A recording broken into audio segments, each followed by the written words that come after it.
Good positional understanding of the chess game and good positional values will help you great deal in choosing openings and playing this opening correctly, even if you don't memorize move by move the opening moves.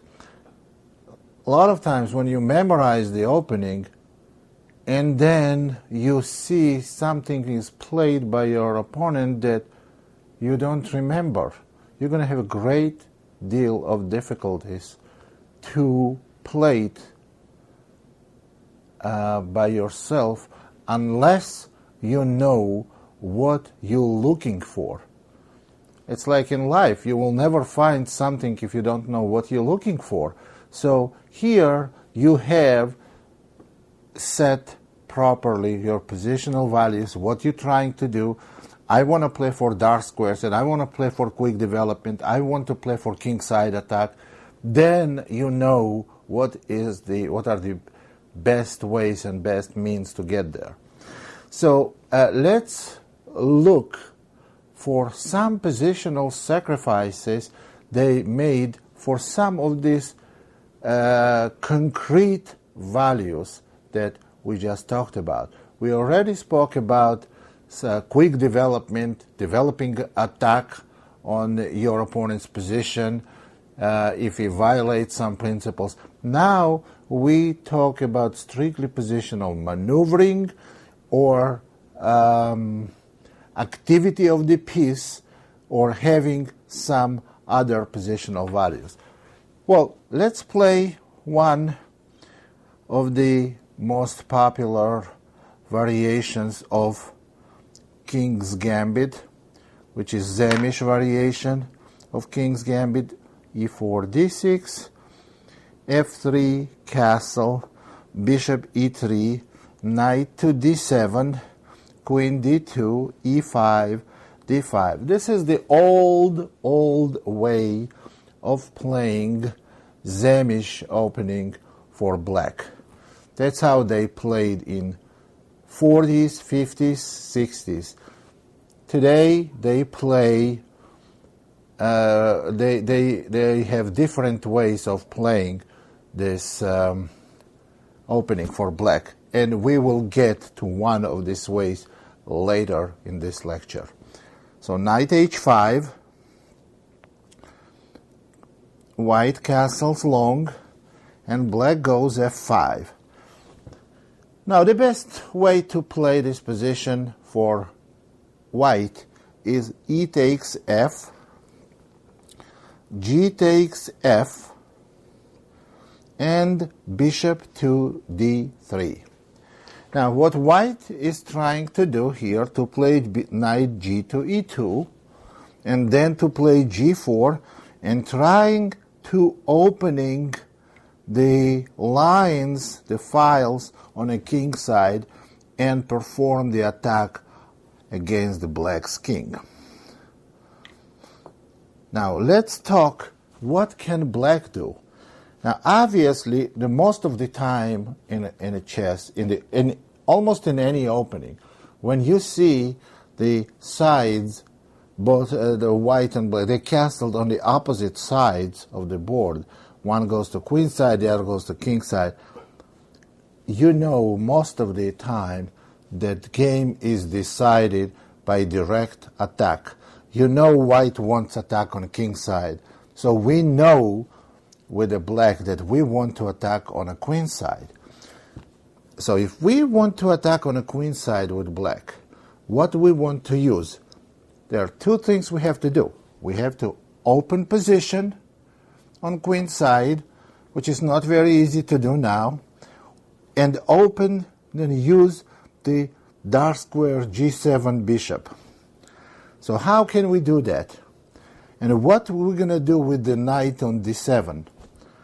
With the knight on D7. So what we do here, here comes the positional sacrifice. Black, what black does, you see the bishops on E3 and D3. They are both aiming to black's king side. So what white plays is e4, black plays e4, and this move absolutely forces white to take on e4. And the reason why, if white tries to play bishop c2, then after f4 followed by e3, black has great position. So obviously pawn takes pawn. Now what is the idea of this sacrifice? Now if black takes on e4, the knight is going to take on e4, and what black did, they only helped white to open position on a king side. But obviously that's not what we're trying to do when we play e4. White plays f takes e, and now the f4. It's a typical positional patternized move. f4, bishop goes to f2, and now you see that black's dark square bishop is very nicely placed on diagonal open, and black is placing the knight on e5, absolutely dominating square. And if white plays knight f3, then after bishop g4, what approximately you may see happening here, bishop e2, bishop takes f3, pawn takes f3, and you see that black is down a pawn, white does not have real weaknesses, but knight on e5 is very well placed, and now all you have to do for black is to open some files on the queen side, and then you're going to use the powerful knight on e5, bishop on g7, and e5 square is great help for you to start the attack on the queen side. This is so we sacrifice the pawn to get the weak square on e5. This is a pattern you have seen if you look at the tournament that was played in 1950, I think it's 51, in a Bronstein's book, in the Zurich tournament. There were few games where black used this positional sacrifice, e4 and f4. It was played by Najdorf, by Gligorich, and by other top players in the world of that time. Let's look at different example. After e4, c5. This is Sicilian. Knight f3, e6, d4, cd, knight takes d4, a6, knight c3, b5, bishop d3. This is all opening. This is all theory. Bishop b7, castle, and d6. Black is playing knight d7 and knight f6. That's black's idea. And quickly developed after bishop e8, or bishop e7, rook c8. Now after d6, we can see how important our next few moves. They are maybe critical. Black wants to play knight f6, so white can try to take advantage of black's undeveloped king side and try immediately to activate their pieces and attack black's position, or play in a regular the normal Sicilian move is a3 to stop b4, and then play bishop e3 and f4. That's how normally Sicilian played. Bishop e3, f4, queen f3, and so on. But this is like a standard way of playing. Or try to play a4. The correct and the only way to play for white is a4. But this is now becomes part of a theory. And here, black is not getting good position. And now this is very interesting. Now, I'm going to show you what will happen if white plays a4 and goes after black's undeveloped position, and what happens if they don't. If they do that, they get great, very active, and very dangerous position. And if they don't, they're going to be in exactly same situation on the wrong side of it. Okay, let's look at the correct move a4. Black must go b4, and now white goes knight a2. You see b4 pawn is hanging. Black does not have to go a5. In fact, a5 is a bad move. After a5, white can play c3, b takes c, knight takes c3, and you see black's development is again very bad, and plus white is going bishop b5 check next move, and goes bishop e3. It's a real bad position. So what? Obviously a5 is a bad move. So black does not have to protect b4 pawn yet. They go knight f6. Now it's not a good idea for white to take b4 pawn because black is going to take the central pawn. So next move is rook e1. White simply protects the e pawn. Now black has the problem, b4 pawn, what to do with it. If they play a5, then more or less they're going to face the same problem. c3, b takes c, knight takes c3. Notice that white even can play queen b3, attacking the bishop, which is not so easy to meet. But knight takes c3, bishop to e7, bishop b5 check. Very, very unpleasant position for black. And again, black has a chance to defend b4 pawn indirectly without playing a5. What they do is they go bishop e7. Now black is almost ready to castle. But almost ready. Now if white plays correctly, black will never castle in this game. What white does in knight takes b4. And now, of course, if black castles now, then they're just pawn down for nothing. Knight is going to go back, and that's all. So the reason why black allows white to take pawn on b4 is d5 move. Now black is hitting the knight on b4, and also pawn on e4 is attacked. So the best move for white is e5.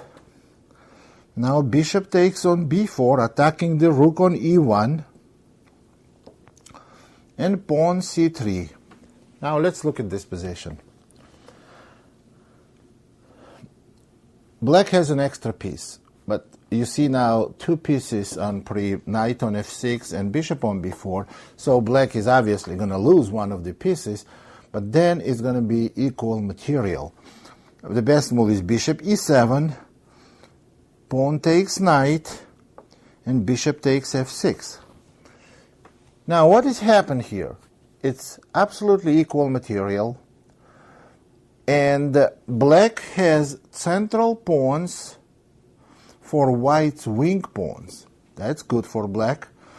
All black has to do is a castle, and they have very nice position. Eventually the central pawn is going to move. But as I said, if white plays correctly, black will never castle in this game. The move is queen h5. Now castle will be met by queen takes h7 checkmate. At the same time, you see white is threatening rook takes e6 check, because f7 pawn is pinned. So black must stop rook takes e6 or knight takes e6 by playing g6. Since they cannot stop it by castling, they have to go g6. But then after queen h6, now castle is illegal, and black has very, very difficult position, because it's very hard to castle in this game.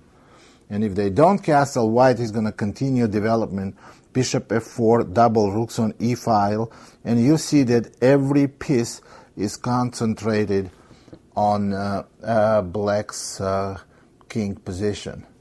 Eventually, it's going to explode, and the black is in real trouble here. So, what we can say, this is the move order that is not played by black frequently.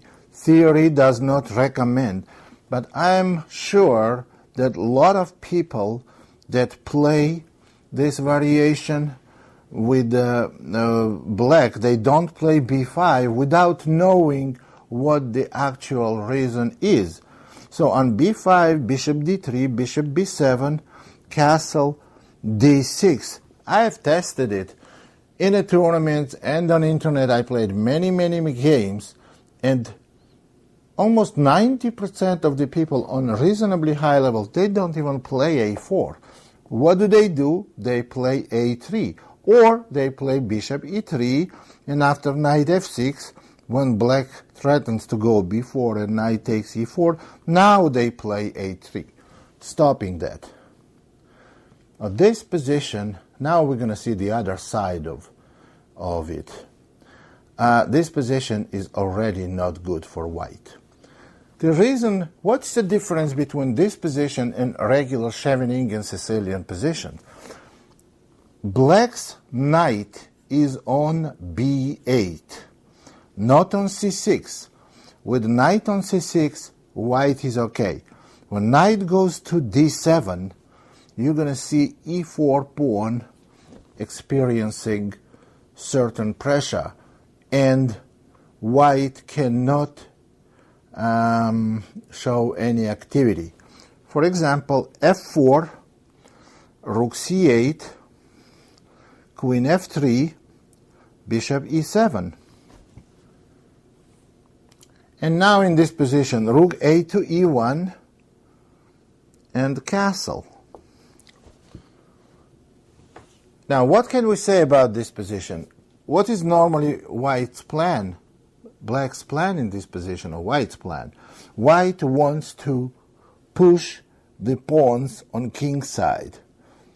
But right now, g4 move that was played against me once, it's almost losing move. Now you're going to see the positional sacrifice that practically destroys white's position. Rook takes c3. It's people who played Sicilian for years. They know this is typical Sicilian sacrifice. Pawn takes c3, and you see the target on e4 falls. You see bishop is, the pawn on e4 is pinned by bishop on b7. So all white has to do, if black has to do, if they put enough pressure on e4 pawn, they're going to win this pawn. They go knight c5. Now they have 1, 2, 3 attacks on e4 pawn. But black can go bishop d2 and protect with the rook. But now black is going to bring another piece to attack e4 pawn. It's a queen. Queen to a8. And white cannot defend e4 pawn anymore. So if white cannot defend e4 pawn, what is going to happen here? What's going to happen is that black is going to have knight and the pawn for an exchange, for a rook. Normally it's not enough. For example, g4, knight takes e4. But this position we can consider as totally and unconditionally lost for white because of enormously active position of black pieces and exposed king of whites. So what you may want to do, you may want to support your knight by f5 next move. Right now d2 bishop is hanging. If they go like queen e2 or something, then you may be able to go f5 or maybe even open position by playing maybe d5 and then f6 or maybe even e5. But to play e5 you have to stop knight f5. Maybe you can go g6 followed by e5. There are many, many good ways to play this position. This position is really bad for white.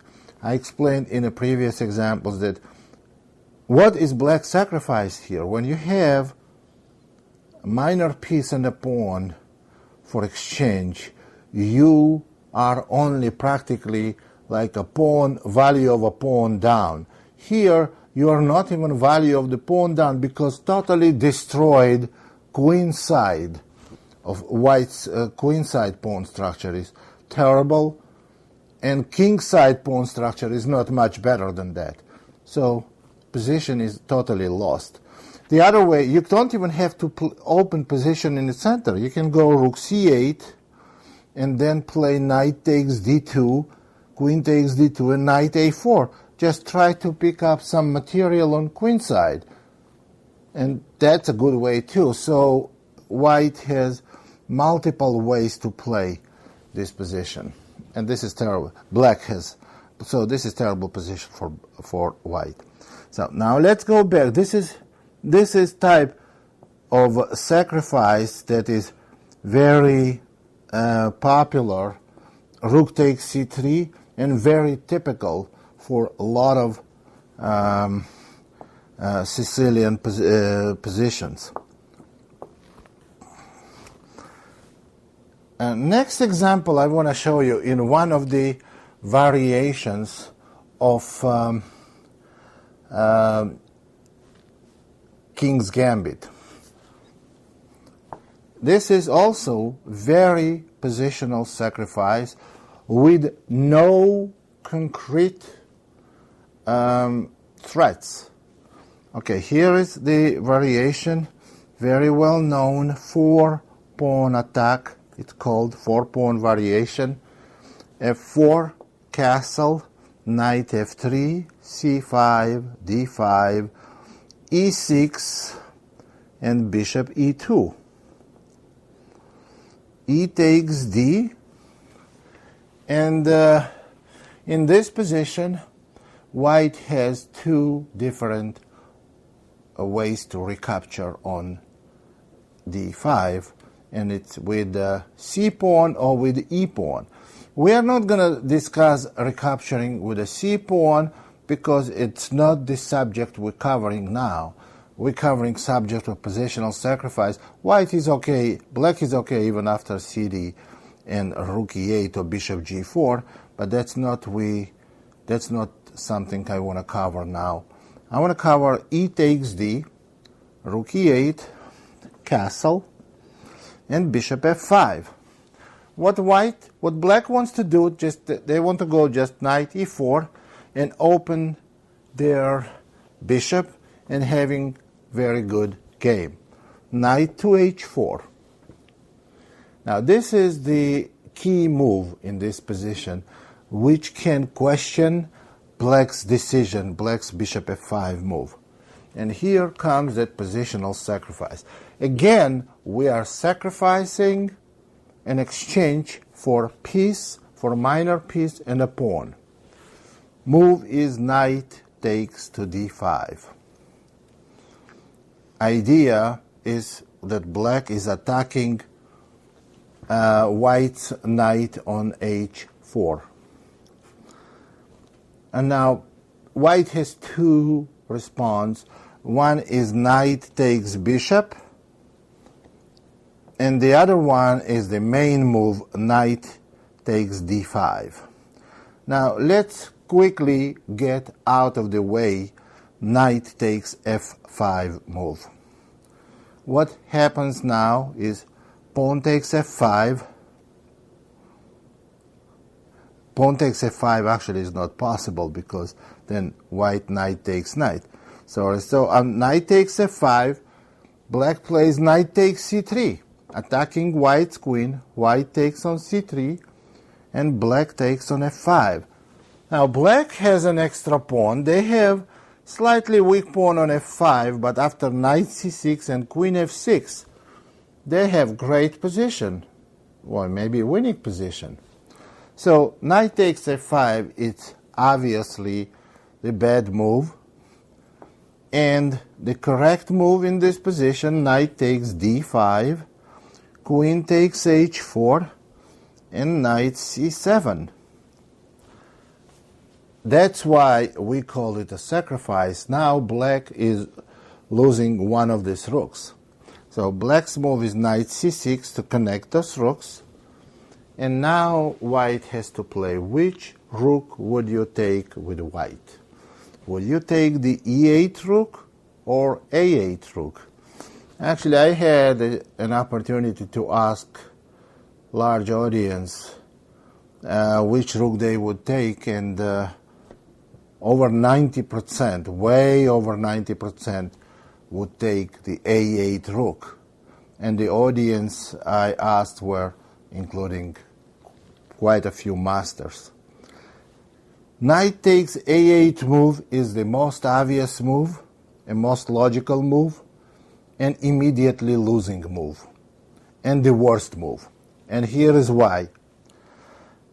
Well, whatever rook you take on a8 or e8, you expect black to recapture it.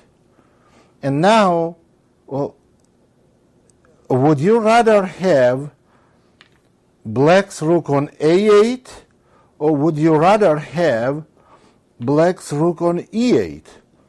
Of course, it's a lot better for white if black rook was on a8. Here is the trick. If white plays knight takes rook on e8, black has to play rook takes e8. But if white takes the a8 rook, then they lose because black will never recapture that knight on a8. Here is the problem black is facing. Bishop d4 check. The move is forced, and now black is playing bishop to f2. That's a difficult move to find, but it's very easy to see the consequences. White can resign here, because next move is bishop g3, attacking the h2 pawn, and after h3, bishop takes h3 with an inevitable mate. So after bishop f2, I don't want to go to much bigger details here. White is dead lost.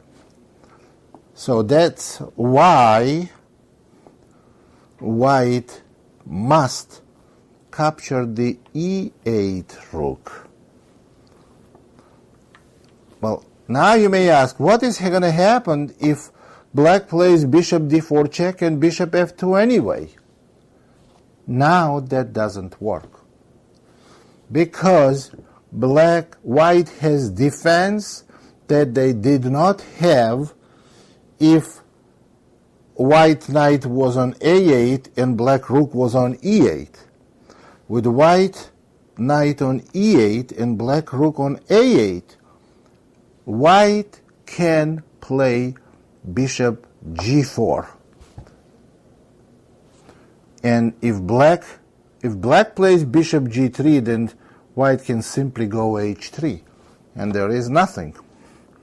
And if black plays bishop takes g4, then white plays queen takes g4. And after queen takes queen, you see this knight on e8 comes alive, and after knight f6 check, game is over. White wins. Well, it's very, very difficult, nearly impossible, to give this check if from a8, because you can easily notice this is impossible move. So that's why white had to take the e8 rook. Now we play rook takes e8, and this is the position that I wanted to talk about. There is no immediate threat against white. Actually, there is. The threat is bishop d4 check and bishop f2. Bishop d4 check and bishop f2. But this, it's easy for white to defend themselves against this threat. So, but what is the problem? The problem is, this is positional sacrifice. Again, we have minor piece and a pawn for rook. And again, I told you the value, we are about pawns worth of material down. But we have absolutely winning position. We have it because of our activity. Extremely active bishop on f5, active bishop on g7. Bishop can go to d4, knight can go to b4, and we can penetrate to c2 after that with the knight. White's f3 bishop is half dead because c4 is closed and cannot go really anywhere. Bishop on c1 is 3/4 dead or more, and position is 4/4 lost for white, so totally lost. So let's look at few variations.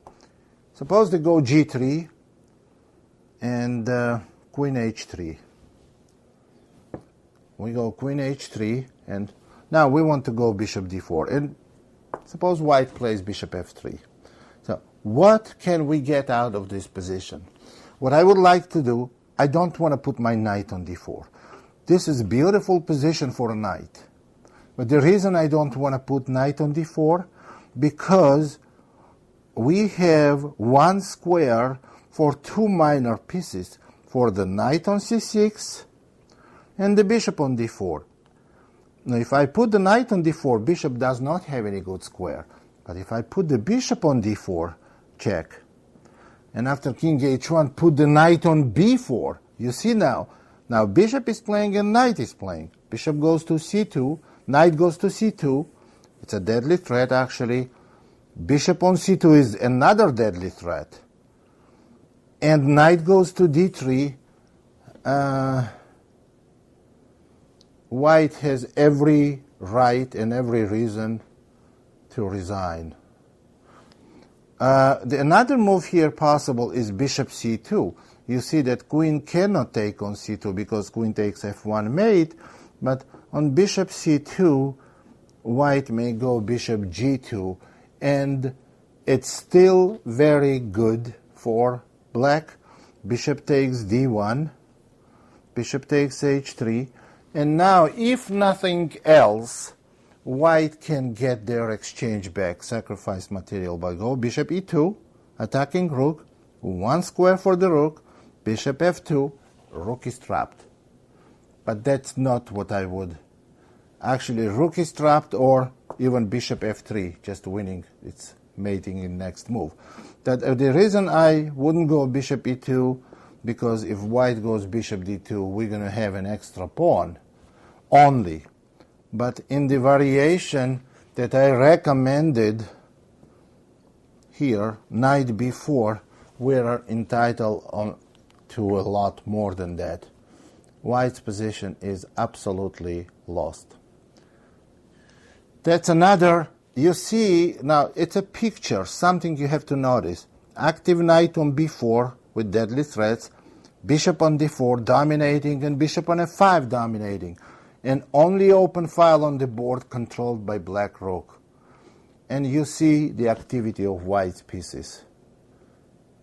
There's a very pitiful picture of white's pieces. On a move like bishop g2, you don't even have to move back with the queen. What you can do is go bishop e4, and after bishop takes e4, rook takes e4. The domination of black's pieces is very obvious. Okay, that's another good positional, good example of positional sacrifice. So next time you see something like this, it may ring a bell. You may see, wait a minute, I saw familiar, and most of the combinations and sacrifices you see, or tactical ideas you see, if you play chess for a long time, and if you see many of them, there is such a thing as a pattern recognition that I mentioned in my previous day. You recognize the pattern. It's a lot easier for you to find it.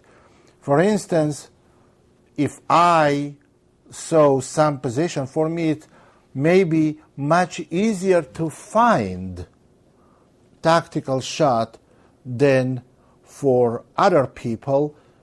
It's not because I'm smarter. I'm not smarter than average person, but because I saw a lot more of them. I can find maybe easier because there is a pattern recognition. It's a memory. It's something that's stored in your head, like computer chip, and you saw it before, and it pops up there. There is a light flashing in your head that you cannot see without X-ray, and then you see that, I saw something like this. I recognize. Let me try if it works here. Now, you can recognize pattern, but then you have to double check on the board.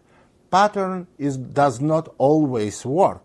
There are positions where it works, positions where it doesn't work, and this is one of the positions that it works.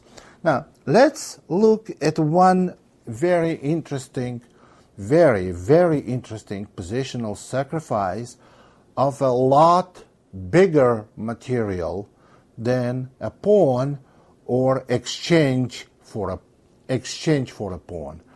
Pawn and exchange for a pawn is almost the same. It's still value of a pawn. But e4, c5, we're looking at accelerated Draken position. d4, c takes d, knight takes d4, g6, knight c3, bishop g7, bishop e3, knight f6, bishop c4. It's a very well-known position of accelerated Draken, and this is the opening that I like very much for black, and I play queen a5, and castle is one of few other possibilities for black. So we look at castle. That's very acceptable move. White goes bishop b3 and knight to g4, attacking the bishop on e3. Queen takes g4, knight takes d4. Now, what can we say about this position? Black wants to take the knight on b3, maybe next move, and have two bishops. Also, they want to push the d pawn and attack the queen next move. Now, white moves queen h4 away from c8, h3 diagonal, and black plays queen a5. Now black has a threat. Knight takes b3 and bishop takes c3. So white obviously castles. And in the modern theory, this position was known for years as a draw. It's a forced draw. Black can force a draw here by playing bishop f6. And let's see why it is a draw. The queen is attacked. White cannot play bishop g5 because there is a queen on a5 and they're going to lose a piece. So where can queen go? queen has three squares: g3, f4, and h6.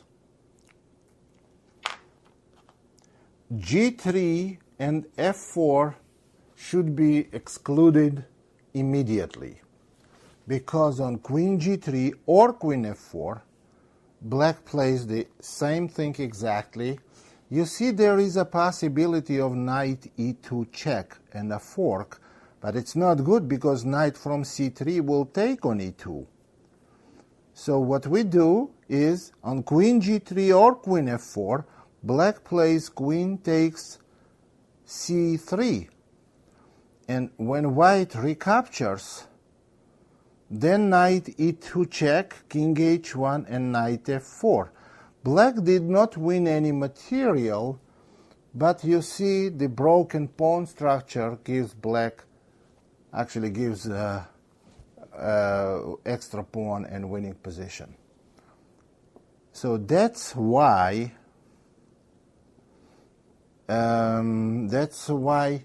white cannot play queen g3 or queen f4. So that leaves only h6 square. But if you go to h6, then I go bishop g7. So are we going to go around the circles and play this? Now after bishop g7, again you cannot go to f4. You don't want to exchange queens because then you have no advantage at all. Exchange of queens favors black here. And if they go queen h4, that's the only other square, then black repeats position. This is a draw. That's what it was known for a number of years. But this position is not drawn. This position is very, very dangerous for black. Here we see queen takes f6. Now this is 100% positional sacrifice. The best move for black is to play knight e2 check first without taking queen. And there's a very simple reason for it. If pawn takes queen, bishop takes d4. You see this position, and it's black's move. But if knight e2 check, then knight takes e2, pawn takes f6, knight c3. It's the best move for white. It's the same position, but white's bishop is on e3 and not on d4. For black, of course, it's much better if bishop was on e3. Okay, this position, this is the result of white's sacrifice. White has bishop and a knight for the queen. Now, is this enough? No, that's more than enough. White is almost winning here. And here is why. White has two minor pieces for queen. Two minor pieces are very good for rook, not for queen. Not too many examples you can bring where you see that two minor pieces are very good compensation for a queen, and this is one of them. What happened here, what white wants to do is to go knight d5, bishop d4, and you see these two bishops plays on d4 and b3, attacking white's kingside position, and it may become very, very dangerous. Now, after rook e8, then white plays knight d5. You see there is a threat of knight takes f6 check, rook e6. Now white goes bishop d4, attacking f6 pawn. Black cannot give up the f6 pawn because this is going to be critical. After knight f6, their king is in immediate and very big trouble. So king g7, but king g7 pins the f6 pawn, and this weakness becomes permanent. Now, after king g7, rook a to d1, pawn d6, now rook to d3, you see, after bishop d7, rook to f3. Now, this position is absolutely devastating for black. White has all the firepower on f6 pawn, and the bishop on b3, it's on standby after knight takes the pawn on f6, and practically there is no sufficient defense, no acceptable variation for black, and game ended in the next few moves. Very, very positional and very, very powerful sacrifice. And again, let's go back to the original position of the sacrifice. This is the position for years been known as okay for black and drawn. And after queen takes f6, knight e2 check, knight takes e2, pawn takes, and knight c3. White has only two minor pieces for queen. Black's position is real bad. What I think the best move for black here is pawn d5, try to give up some material and open pieces. But even then, after knight takes d5, all the same threats remain, and I don't think this position can be defended. I think it's quite bad and very lost. So, and this is some kind of a sacrifice that computer will never play. That's why we can still play fight against computers and still beat them in many cases, because they have difficulties to assess positional values, and we can. Computers have no intuition. We substitute the ability of calculating with intuition. We play queen takes f6, pawn takes f6. Well, if pawn takes f6, game would have ended a lot sooner, because then white has the same position with extra tempo. Knight e2, knight takes e2, pawn takes, knight c3. And now, in a view of knight d5, bishop d4, and all this firepower aimed on black's king side, black has next to zero chances to recover. So this is very interesting way of assessing position. So remember, when you play the opening, there are sacrifices. There are sacrifice, let me open his king position, and sacrifice rook, and I open his king position. That's not enough to assess. When you sacrifice the rook, you better see that you have something very concrete.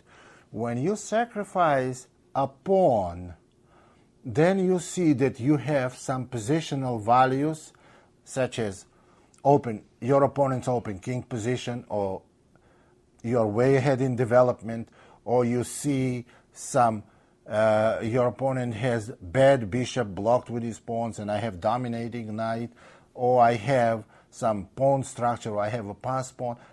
There are many different values of compensations for sacrificed material. Well, we cannot now learn all of them, but this is like at a different chapter. So that's something that is worth taking in consideration when you choose your opening. See, does it reflect your style? If there is a sacrifice, or there is a pawn sacrifice, and the book says it's a very good position, so let me play. Then you go, you play what book recommends, and you lose, because you don't know why book recommends it.